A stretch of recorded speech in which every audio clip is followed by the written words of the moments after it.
Joe Biden pardoned his son Hunter for any crimes committed over the past decade. Donald Trump taps Kash Patel to lead the FBI. And a recent Joe Rogan podcast draws attention to politically motivated debanking. We have those stories and so much more. Blaze News Tonight starts right now.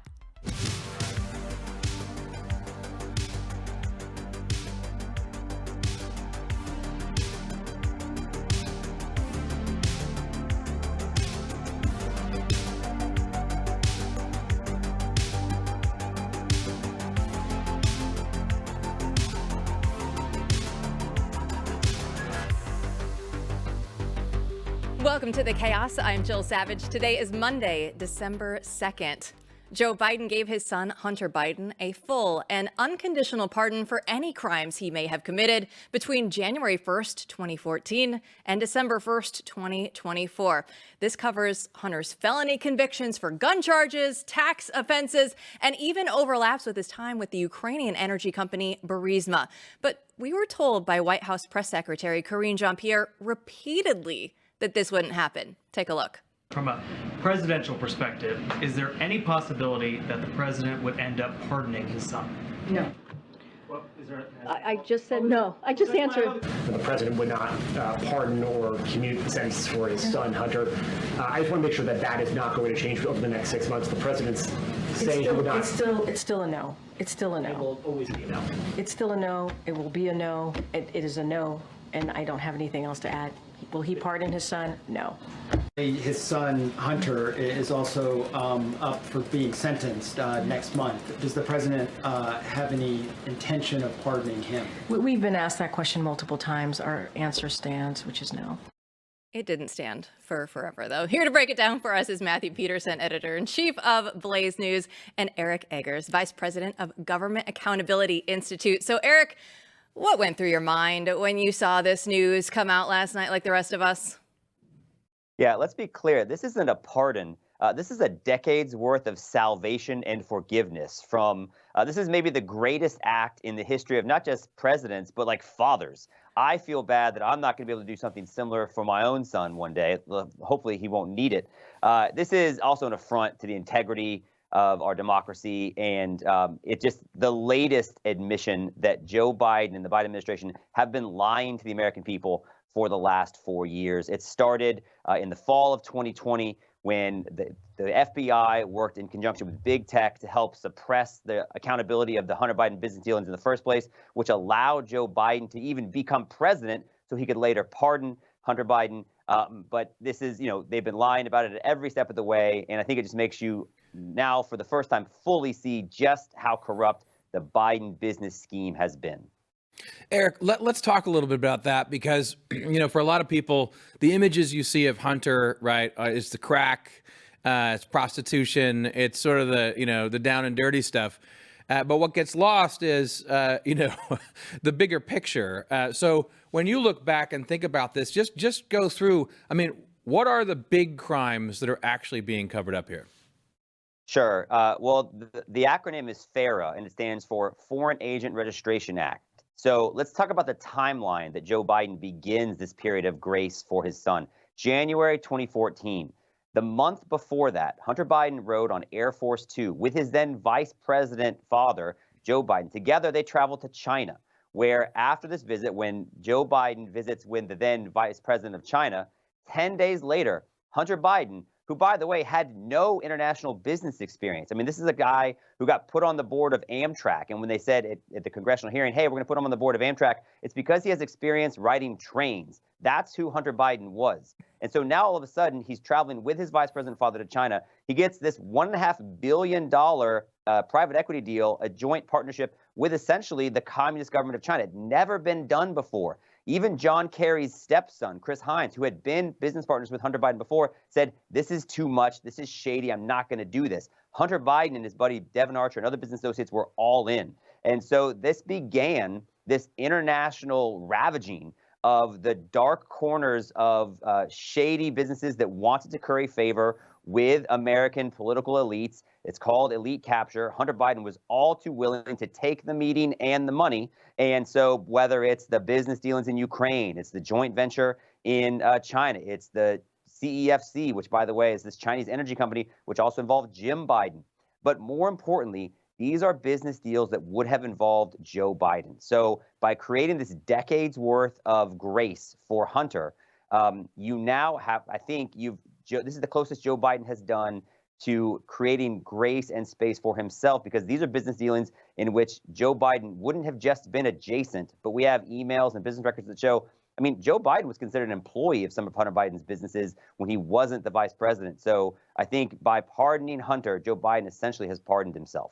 Yeah, we love 10% for the big guy. We can't forget that. And of course, Hunter Biden as the artist. I want everybody to know out there, I wonder what his artwork is going to be selling for now that he's not going to be right there at the seat of power with his father. But you did mention Jim Biden.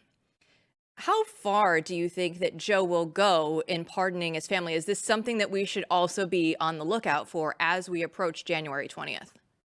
Yeah, there's a number of Biden relatives that have businesses that are connected to Joe Biden being in power. I mean, remember, Joe Biden holding political office is the Biden business model. So there's a son-in-law that started a healthcare startup while Joe Biden was vice president. There's other, cousins and relatives like that. But to be honest, if we're talking about who Joe Biden should be pardoning, in my opinion, he should be pardoning Joe Scarborough and Mika Brzezinski in the New York Times for lying to the American people for the last 4 years. I mean, this is the latest lie. Hey, I'm not going to pardon my son Hunter. These are the same people that told us that, oh, Joe Biden is cognitively fit as a fiddle. He's doing Sudoku puzzles and learning to speak Latin while at the age of, in his late 70s while he's running the country. So, I mean, we've been lied to at every step of the way. And there's a lot of people that were complicit in the cover-up, not just of Joe Biden's business dealings, but just the fact that he has been up to this for some time, and there should be some accountability. Yeah, Eric, let's talk about accountability because, does this effectively squash investigations in the future? Does it open up new possibilities? Some people are saying, well, now he can't plead the fifth. I have no idea whether or not that's actually true. But, I mean, what do you think is the path forward? And is there one for Republicans and others to take on? Well, Matt, it sounds like one of the things we have in common is that neither one of us are lawyers. But what I have been told is that it's possible that while he does have a federal pardon, he may still face state charges for some of these tax evasion claims, because when you file your federal taxes, you have state taxes as well. As you might recall, Steve Bannon potentially still faces prison time at the state level despite receiving a federal pardon. And yes, the fact that he can no longer incriminate himself because he's received a pardon for a decade's worth of essentially acting as a foreign agent without having to register. By the way, that's something he admitted in some of these emails. He said, guys, I think this might be a FARA problem. We should probably register. They never did. That's one of the reasons why I think the House Oversight Committee was putting together these financial records and matching them up with their travel records. So, I mean, that's something that he can no longer face federal charges for, but that should mean he cannot plead the fifth because he cannot incriminate himself. He's already had that charge taken off the table. So, but, I mean, what assurance do we have that he will then tell the truth if he does testify?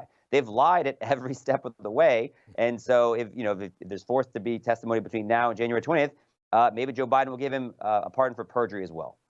Well, the days of our lives, we will still have a month and a half of the Biden soap opera, I'm sure, to look forward to. Eric, thanks so much for joining us. Hey, it's my pleasure. Thanks a lot, guys. Matthew, when we look at this, of course, everybody was saying, "Oh, my pretend to be shocked face when I saw the news that Hunter got the pardon." Yeah, I mean, we all knew this was going to happen. It's not a surprise. If it is a surprise, you need to kind of check yourself. But at the same time, actually watching it happen is interesting because there's fallout politically, right? I mean, Democrats actually have to deal with the obvious. It's not even an elephant in the room. It's just obvious reality of how corrupt this family was. And I would love to see actual justice occur in some way because you can't have a family getting money from foreign governments leading the United States of America. But, this is America 2024. We'll see what happens. But I damn sure hope that people in the Trump administration take this on and don't just let it go. When this happened, a lot of the response on X was, well, if they're going to do that, then Donald Trump should push for the pardons for J6ers immediately, right? That was okay, if you're going to do this, we can do that moment. Yeah, and I mean, I don't think they're comparable. Like, they're right? not, The one is, terrible injustice, and the other is the government acting in a way that's not compatible with the Constitution. So, yeah, I mean, if it helps, great. Like, if it helps people make the case, yeah, let's do it. When we come back, our next guest will explain why Trump's pick for the FBI director is the deep state's worst nightmare. Just ahead.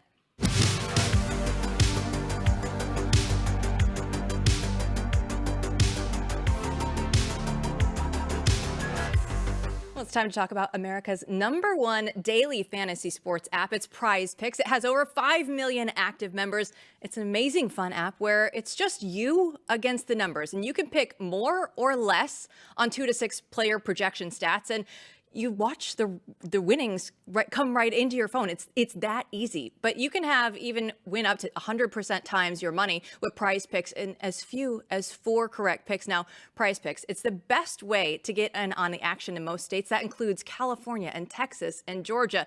And it's the only real money daily fantasy platform with an injury insurance policy. So let's say if you have a 49ers running back playing against Matthew Peterson's Bills, your lineup stays in play even if one of your players gets injured. And if your player leaves in the first half and doesn't return, Prize Picks, they're still alive. And they invented the flex play, which means that you can still cash out if your lineup isn't perfect. So download the Prize Picks app today and use code Jill to get $50 off instantly when you play your first $5 lineup. That's code Jill on Prize Picks to get $50 instantly when you play $5. Prize Picks, run your game. How significant is the timing of Joe Biden's decision to pardon his son Hunter? And is it any coincidence that Donald Trump named Kash Patel to be the director of the FBI, and then we get this pardon? Steve Friend is here to break it down for us. He's an FBI whistleblower and the co-host of The Morning Post. So, Steve, I mean, do you think that these two announcements were related? Let's start with Hunter Biden. I think that the Hunter Biden pardon was a fait accompli. Look, for all the talk that the Republicans like to throw out there, they love to call the other side hypocrites. That's the most Republican thing ever. Joe Biden is a communist. Communists are outcome driven.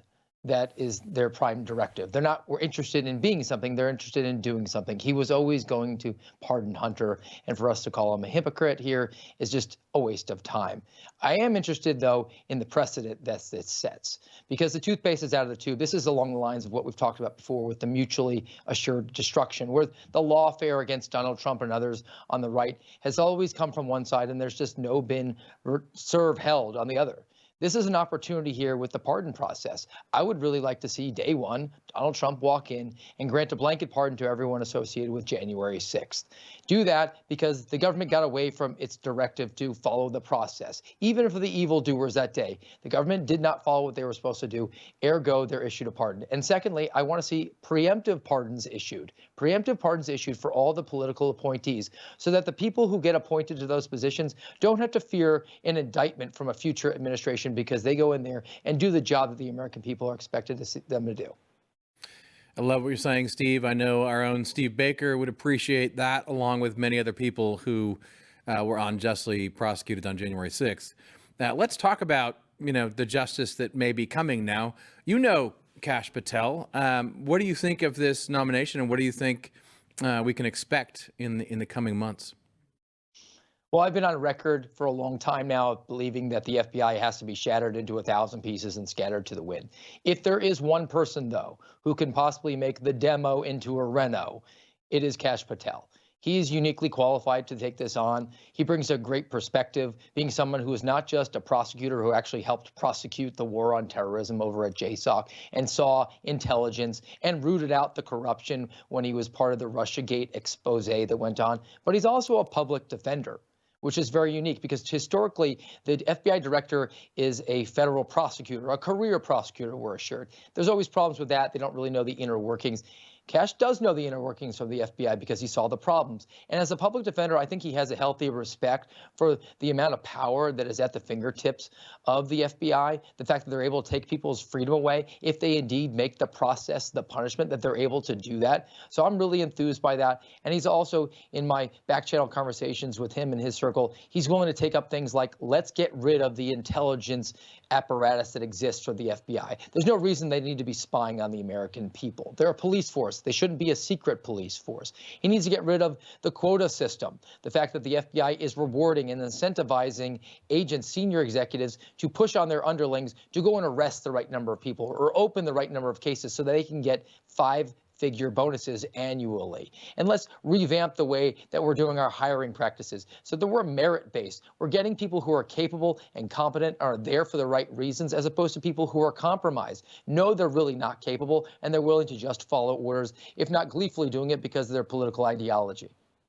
Do you have any quick thoughts about him being confirmed? I mean, you will hear some DC types say, oh, well, this is sort of like the Gates pick. It won't actually happen. Do you have any thoughts about that? Well, I think that Kash, as I said, is eminently qualified for it. And I just have to point to the last 3 position holders over at the FBI directorship. You have James Comey, who ran an off-the-books honeypot scheme into the Donald Trump campaign and then later sent agents to go and entrap Mike Flynn. You had Andy McCabe as the acting director who oversaw the Russiagate hoax, the Crossfire Hurricane investigation, and then was then fired. And then you have Christopher Wray, who oversaw the censorship of the Hunter Biden story and has seen pro-life activists, 90-year-old concentration camp survivors arrested because they were praying outside of a baby kill mill. So it's hardly a nonpartisan position at this point. And the fact that Kash Patel is wearing his politics on his sleeve, I think is actually just, it's refreshing because it's transparent. And he's also been behind the scenes and seen how bad the FBI is and exposed what they did during Russiagate. So if he does go ahead and get to be the FBI director, you said he's going to be able to take it from a demo to a reno. Now, he's not going to be welcomed with open arms in the FBI. We already know that. So how do you expect that he will go in there and get things done? Well, he's going to have to surround himself with some people who do know about the inner workings here. And there is a small group of people that I'm in contact with that have proffered advice and information and a willingness and an appetite to take this on. And you're just going to have to throw caution to the wind when it comes to the reaction that you're going to get from the swamp and from the legacy media. People are going to need to get comfortable with the fact that there are going to be significant swaths of people who lose their jobs, rightfully so, who work for the FBI, either because they're political activists or they're just compromised. They stood by while there was orders and directives given that were out of step with their oath of office and with their training. They said, I've only got a couple years to retirement. I've got that pension coming. I can't afford to lose my health care. And they just put their heads down, and they were weighed and measured and found wanting in the overall scheme of things. And they are not allowed to hold that badge and that gun and those credentials going forward. There needs to be a significant cutting back. And then even from the final aspect of it, bureaucratic, the fact that it's a self-licking ice cream cone, do away with that. Get it back down to the bare bones of doing the will of the American people, and that is to protect them against fraud and force and not go after them and target them for their First Amendment protected activities. So, Steve, I can't help but think, as I think a lot of people watching are thinking the same thing, shouldn't they have all the suspendables in a committee, a Truth and Reconciliation Committee, people like yourself to come in and to assist in this process of going to where bodies are buried and bringing sort of justice to the purported champions of justice over there? And there probably, I imagine, are also people who are right within that system still who are good people and are, want the same things that you do. So talk a little bit about what the people that need to be marshaled for Kash, if it is him, to do this job.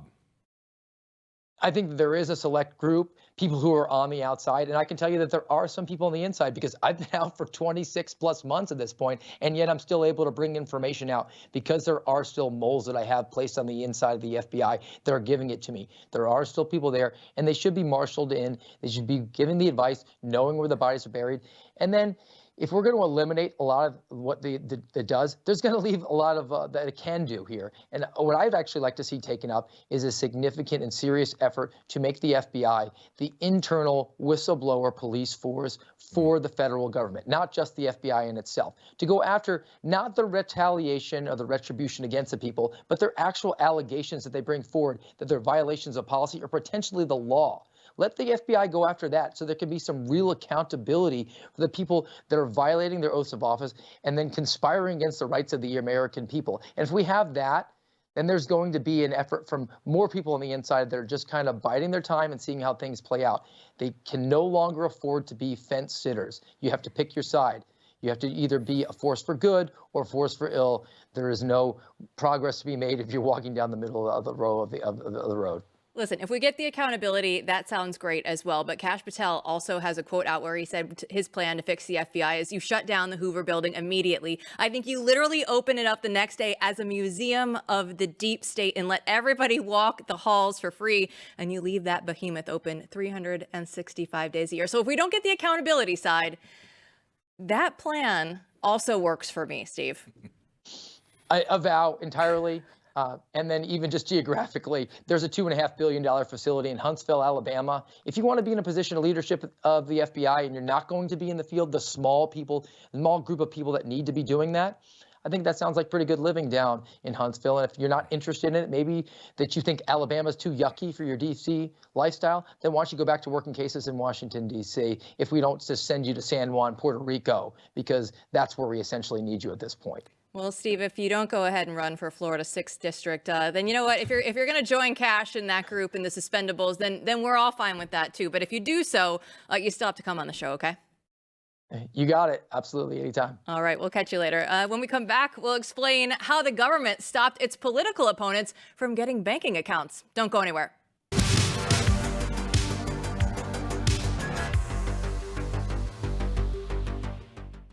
This season, skip the boring gifts and give the ultimate combo of comfort and style with Cozy Earth pajamas. It's something, whether you love it for yourself or you're getting it for the ones that you love, these men's and women's pajama sets are the perfect choice. And let's face it, the best part of the holidays is lounging around at home. We did that all over Thanksgiving. We can't wait to do it over Christmas. And Cozy Earth makes it better than ever with the pajama sets that are as chic as they are cozy. And they're not just pajamas. They're a ticket to relaxation. And Cozy Earth, they're all about creating your personal sanctuary. It's a place where you can escape and recharge and feel your absolute best. Remember, Cozy Earth bedding products come with a 100-night sleep trial. So if you go out there and shop, you can do so with zero stress. This holiday, give the gift of comfort, style, and a little slice of heaven. Trust me, you won't regret it. Want your Cozy Earth pajamas by Christmas? Order by December 13th for free shipping. And if you miss that, you can still get expedited shipping until December 20th to make sure that it arrives on time. But don't wait. Go to CozyEarth.com/Jill now and use my exclusive code Jill for up to 40% off. Give the gift of luxury this holiday season. It's CozyEarth.com/Jill, promo code Jill. If you get a post-purchase survey, say you heard about Cozy Earth from Blaze News Tonight. Businessman and investor Marc Andreessen recently told Joe Rogan that the Biden administration has secretly debanked tech founders, crypto founders, and just generally political opponents. Take a look. And it's hit the tech world like we've had like 30 founders debanked in the last 4 years. Real? Yeah. It's been a big recurring pattern. 30. This is one of the reasons why we ended up supporting Trump. It's like we can't live in this world. We can't live in a world where somebody starts a company that's a completely legal thing and then they literally get sanctioned. So how common is this practice and how is this even legal? Here to break it down for us is Peter Gietl. He's the managing editor for Return. So, Marc Andreessen said 30 different people that he knows, they've had this happen to them. So this is a real problem that we're seeing now, right? Yeah, unfortunately, it's a problem we're seeing across a lot of different industries and political persuasions. This year, I actually went out to, it's called the Replatform conference out in Vegas, and it was all of these companies and people that have been debanked, and they were trying to come up with solutions and new companies to kind of subvert this this coercion and this censorship. It's, what Andreessen was getting into in talking with Rogan, it does get complicated because you have the Consumer Financial Protection Bureau, which in many ways the directors come out and said, we don't want to be involved with debanking. However, there's clearly a movement within the government and in different agencies that are putting pressure on political dissidents, people that have alternative opinions about the world, as along with, respected fields like crypto and these new wave of banking that's taking over. They're trying to stifle it early on. Well, yeah, let's talk a little bit about crypto because Andreessen basically says, I supported Trump because of the government trying to regulate AI. And he also made a big deal about 30 tech companies, right, being debanked. And these people are coming out and telling their stories now all over, especially X. If you go to the platform, you have people talking about, oh yeah, this happened to me, this happened to me. And then he talks about, Operation Choke Point being kind of a beginning point to this. Can you talk a little bit about that history?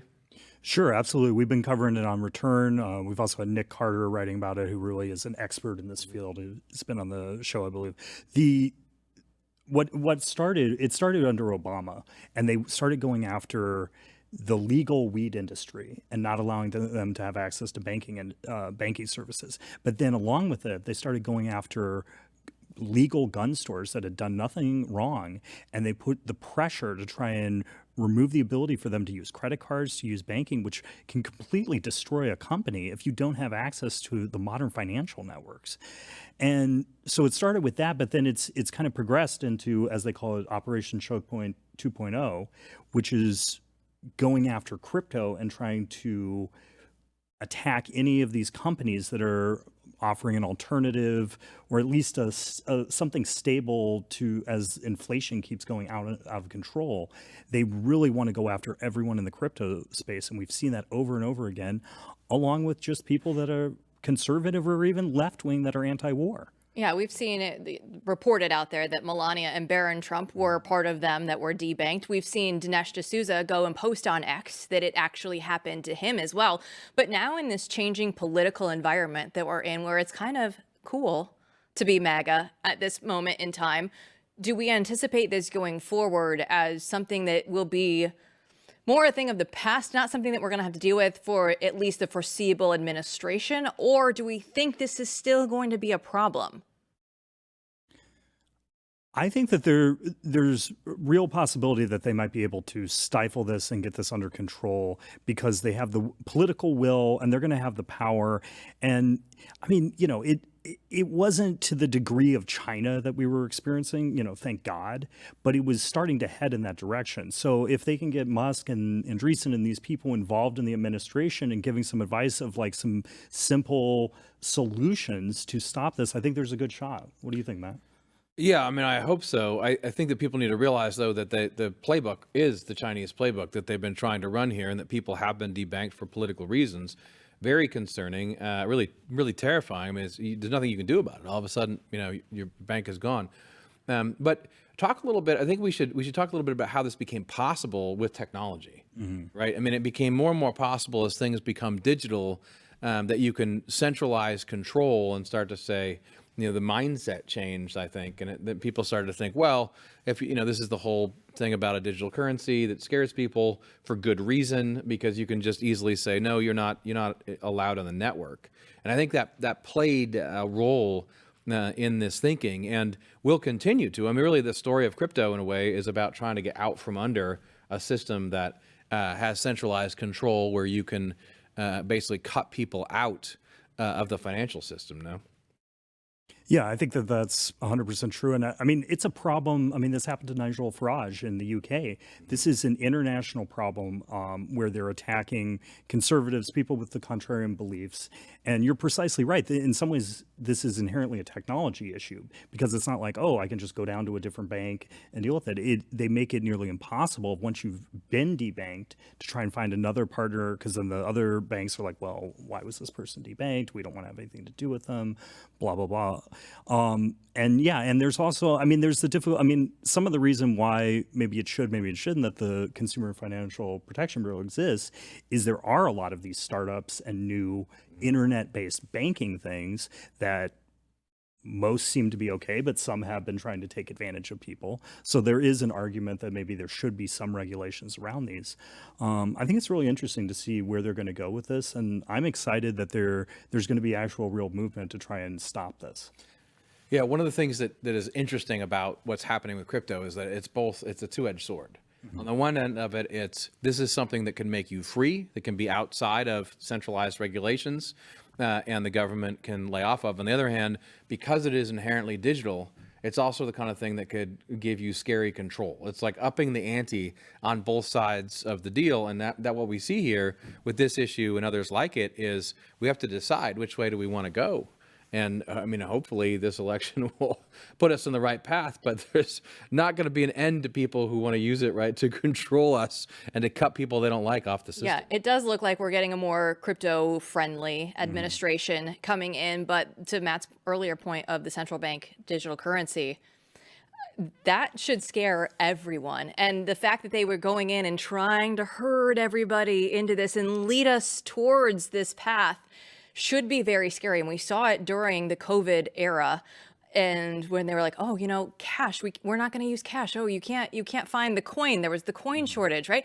And just what would happen if we didn't have cash, right? And it should just scare everybody that is the ultimate end goal. And now the Trump administration is kind of coming in and saying, not yet. We're not going to go down that path just yet.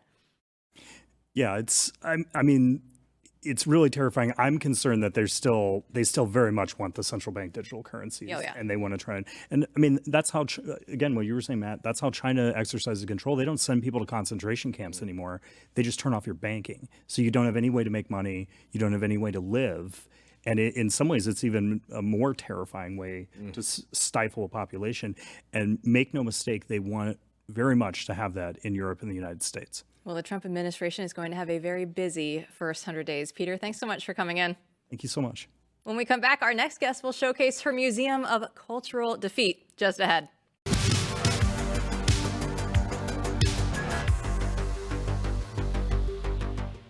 This Christmas, don't settle for anything less than the best on your table or under the tree. Good Ranchers is here to bring you the gift of high-quality, 100% American meat that's sure to make your holiday unforgettable. Right now, during their Christmas special, you can subscribe to any of their boxes of meat or seafood and get a free 10-pound spiral-cut ham to complete your feast. Whether it's for your family gathering or as a gift, this is the kind of holiday cheer that everyone will love. And speaking of gifts, Good Ranchers has a brand new gifting page because who wouldn't want a box of premium steak or surf and turf delivered right to their door? There's no stress, no guesswork, just amazing food guaranteed to impress. This Christmas, skip the lines at the grocery store and give the gift a flavor that you can trust. Visit goodranchers.com, use my code Jill to claim your free spiral cut ham while supplies last, and make this holiday truly special with Good Ranchers. Goodranchers.com, American meat delivered. Will the 2024 election lead to a massive shift, not just in politics, but in culture as well? Peachy Keenan thinks so. She wrote about it in a recent column, and she's the author of Domestic Extremist, and she joins us now to break it down. So, Peachy, why do you think we're going to see the cultural implications from this past election? I think we're going to see them because people kind of en masse woke up. And, you know, normies who maybe have voted for Joe Biden in 2020 voted for Donald Trump this time. And I mean, I have friends who were texting me the morning of the election telling me, you know, if you had told me 4 years ago I would have voted for Donald Trump this morning, I would have called you crazy. But guess what? I just did.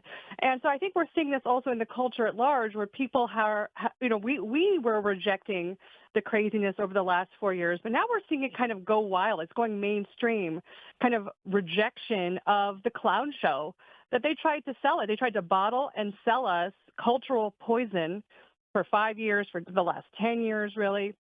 And finally, people had been choking this stuff down for so long, and they were like, wait a second, this tastes terrible. And they were starting to spit it out. And I think that's what the whole election really was, in a sense, was just a total rejection of their crap. And we're going to go back to the stuff that we liked, Americanism, which is basically Trumpism now. So in this great piece on your Substack called the Museum of Cultural Defeat, what you create is a museum of things that you say we need to remember. We can't let go of the ridiculous stuff that was thrown at us the last few years. So give us some examples of that. I mean, one of my favorites is the NFL is gay, is an actual NFL ad from, I believe, 2021. Which you point out over and over again, and it's sort of hilarious. The NFL is gay. Like, what is even going on here? What does this mean? Why are you saying this? Now, but that's just one of several examples you pull out, saying, look, don't forget what they did to you. Yeah, that's a great ad by an ad agency, kind of like the most woke-tarded agency in America, 72 and Sunny, based in Venice, California, or somewhere on the West Side. And they did a text-based ad where it just said words on the screen. It was in honor of Pride Month 2021. We all know what was happening back then. And it was football is blank space. And that just got filled in by all the buzzwords. Football is gay, football is trans, football is queer, football is for everyone, the whole thing. And it was just so perfect because it was like, wait, football? Like, what are you talking about? And you see this over and over again. This is the same ad agency that gave us the famous Gillette razor commercial where the dad is teaching his son how to shave, only the son is really his daughter, shaving her first stubble. And all these kind of things that you would normally think are abominations. So the point of this piece for Substack that I wrote was to, let's say I think we need to add under President Trump a wing at the Smithsonian where we are going to have a museum of cultural defeat or cultural suicide, and we're going to hang on the wall and memorialize all of these crazy, insane things. Everyone from Dylan on the Bud Light beer bottle, he gets his own wing at the museum. Admiral Rachel Levine, the man who thinks he's a lady who works for Joe Biden. I mean, Joe Biden, the administration had many of these examples. And so I think we need to go to this museum and take our kids to this museum. I mean, some of it is really not safe for kids, frankly, but to remember this stuff and what they did to us and what they tried to push as normal on us. And the election really was about people saying, you know what? No, you guys are freaks. Yeah, the young man in his 20s that I'm thinking of in the White House that had the phone with the really long nails, right? Can we add him in there too? Please tell me that he's going to be in there. He's not in this one. I'm going to do a part 2. There was just so many. Okay, you run out of space. And like today on Twitter, I saw another example that I want to add. This will be playing on a loop in the lobby, which was the commercial from last year from Jill Biden's Christmas at the White House video where she had some kind of queer, gay Cirque du Soleil dancers pirouetting around the White House in crazy outfits. And I was like, is this Christmas? Okay.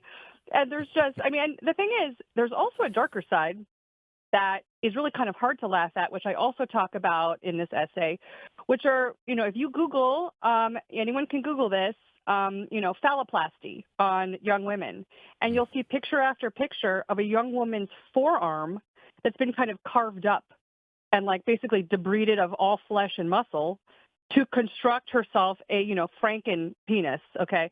And that is also considered normal and healthcare by these same people. And so I think the reason for it's funny, it's a joke to make this museum, but actually there's a good reason behind it and a really impactful reason to kind of publicize these things widely is to say, we're not going back to this. It's almost like making Auschwitz into a museum now. So you cannot forget. We need to never forget.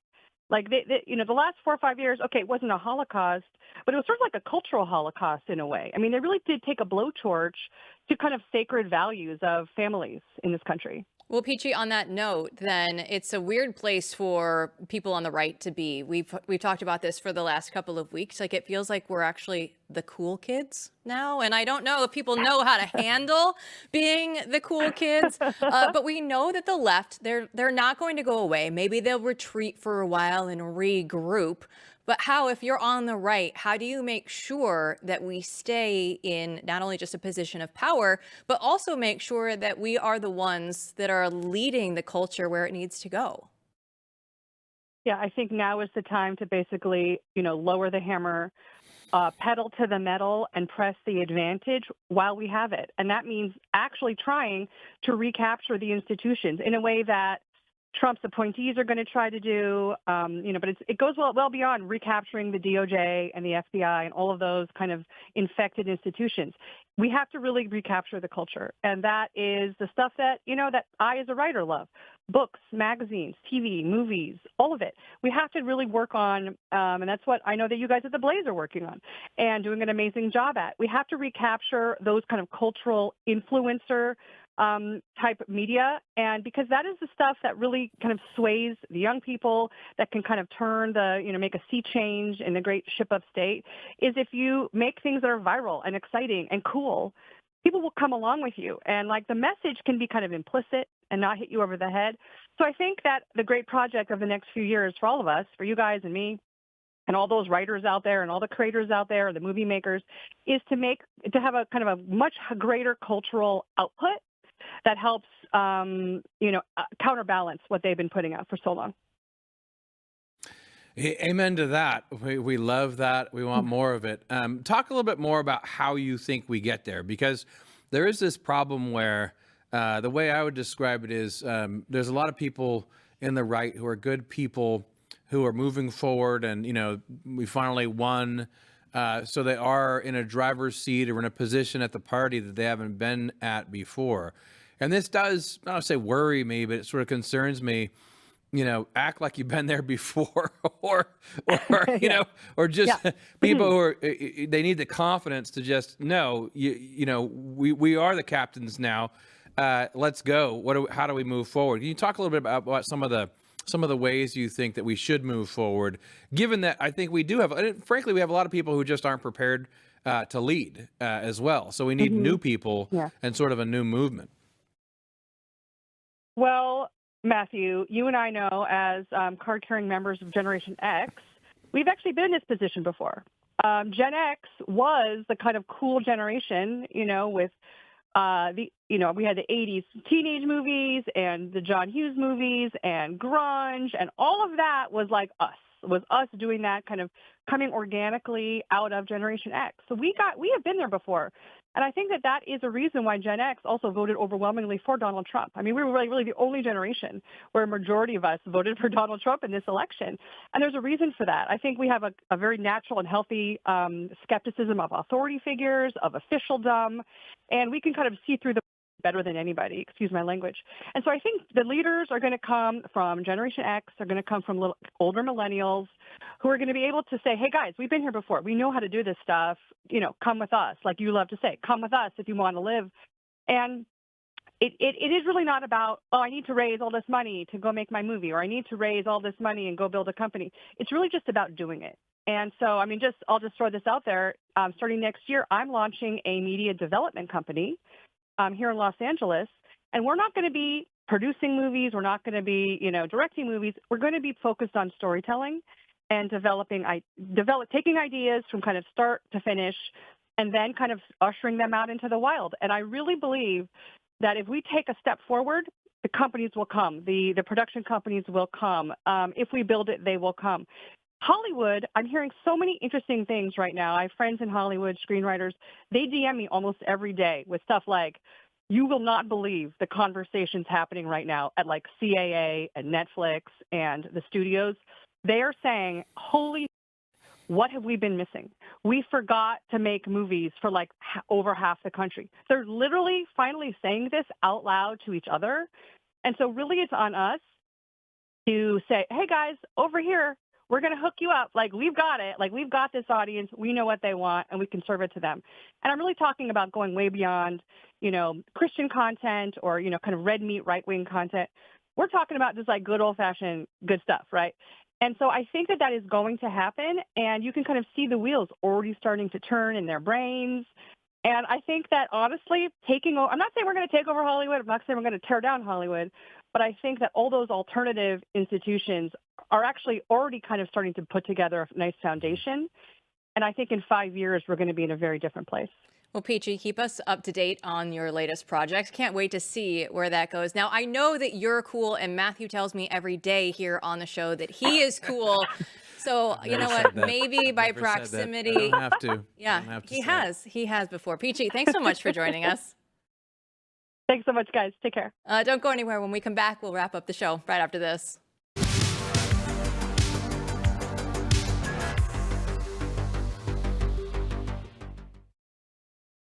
It feels like everything is centered around a new world going forward, Matthew. When we look at the conversation that we just had there with Peachy, everything feels a little bit lighter, a little bit brighter. I know we just had Thanksgiving, so maybe like a little heavy from all the turkey and the tryptophan that we had from over the weekend. But there's a little pep in our step still right now. And it just feels like, okay, we have the culture moving on our side. I have the pep in the step because I ate a healthy green bean casserole. That's wrong. That's just wrong. Yeah, there is pep in the step. And I guess I did say I was cool, but it was because you asked. It is. So I think that what Peachy is saying is really, really, really important. Well, I love that she's saying that she's hearing from Hollywood saying, oh, what have we done? We're missing out on an entire group of people. And you would have to think that if that is happening in Hollywood, where it is probably the most difficult place for them to admit that they were wrong, because they think that they're the creative ones coming up with all these ideas, that it will have to be happening across the country. Yeah, and the first place we've seen it is in the ads, right? I mean, you have the two father-daughter ads that have been out recently, almost the opposite of the one we featured on the show not long ago with the woke Jaguar one, and it feels out of step and old already, as if that should be in the Museum of Cultural Artifacts and we're past it. I'm wary, right? Because they're still out there and they're still going to try this stuff, but you can see they are moving and they're able to have the conversation in, normally woke professional media companies. So that's good. And one of the biggest news stories of the weekend is Kash Patel being named as the FBI director that Donald Trump will like to have. But we've seen so many of the internal fights already, right? Matt Gaetz was going to be AG. He has already stepped aside. What do you think is the future for Kash Patel? So it's interesting, this one, because if you get a normal, even very conservative DC type person, right, they'll say, well, they would have said anyway, well, there's no way he gets confirmed. That's a very outsidery pick. But the fact is, his resume is solid from the administration. And unless there's something crazy out there that no one knows about, certainly a lot of people willing to sink his nomination. But people need to realize, first off, even among the good people who want to run for these jobs, right, they're all shooting at each other to get the job. So they're all in the court of Mar-a-Lago fighting each other for power, right? So, everyone is fighting each other to get these jobs. In this case, they would have said a while ago, even good people, well, he's way outside the system. At this point, I don't think so. I think he's got just as good a shot as anyone else, in my opinion. And I think that at this point, the Trump people want to dare the Senate to knock down another one in front of the audience. He has joined X. Elon Musk is on his side. He's got things going for him now. Oh, yeah. He has momentum. Yeah, but everybody's going to still go out there and say he's not qualified, as if Hunter Biden was qualified for any of the jobs that he had. We see the big pardon from the big guy. Yeah. So it's weird. It's like this thing you knew would happen, but you didn't know when. And now that it's actually happened, it's just kind of like time to sit back for me and laugh and enjoy the show, because you knew Hunter was going to be let go. And it's so transparent, the way in which it's covering up for the Ukraine and, the Biden cash grab from various countries. So it's good because it reveals how this country actually works. This is how the country actually works. And it's not just the Bidens. This is how DC operates. And you can see it now. If you're president, you get to pardon your son and therefore shield yourself from criminal prosecution. But this is how the system works, and it's what needs to change. Yeah, we saw Hunter go out there. He pled guilty to his charges, and he had to do that because there's no way that they could go through discovery and put him on the stand and see what might have come to light out of all of that. So they had no other choice, and a pardon then was just going to be part of it. I mean, I hope that they don't let go of this. The Republicans do need to spend more time going after these people. We need the Republicans to find a spine. Please do it. Don't forget to go through and subscribe to Blaze News Tonight, and we'll see you back here tomorrow.